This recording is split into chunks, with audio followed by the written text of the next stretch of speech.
眼神交流，人与动物的情缘有时就在一瞬间。刘香兰却得理智地介入这美丽的画面。几岁？哦，17。17，要爸爸妈妈同意，把你爸爸或是妈妈会在电话给我，我跟他们通了电话，确认他同意你们养，那你才可以带走。毕竟这里的猫狗都被遗弃过，若不能担保下一站幸福，宁愿再等有缘人。常年收养流浪动物的刘香兰，在捷运地下街成立的爱心商店是认养的管道，却也是生命教育的启发平台。我们这一代给了孩子们是什么样的环境，将来会造就出什么样的孩子？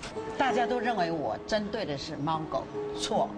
我绝对不承认，我只是面对的是生命，不只是他们，是所有的生命，所以我才会觉得说，我必须来找回我们固有的文化。这些小猫小狗的生命故事能就此改写吗？刘香兰用毕生积蓄来搏，山上还有1500多坪山坡地当收容之家，几百只猫狗是爱心妈妈放不下的责任。尤其我们客家人啊，比较节俭。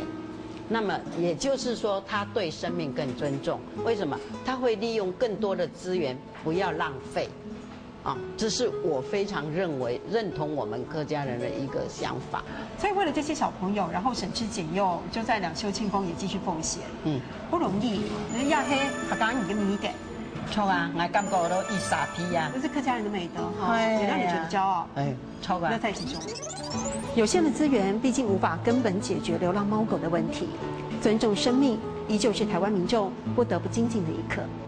一是客家人嘅美德，我感覺到伊傻皮；一是客家人嘅美德，我感覺到伊傻皮。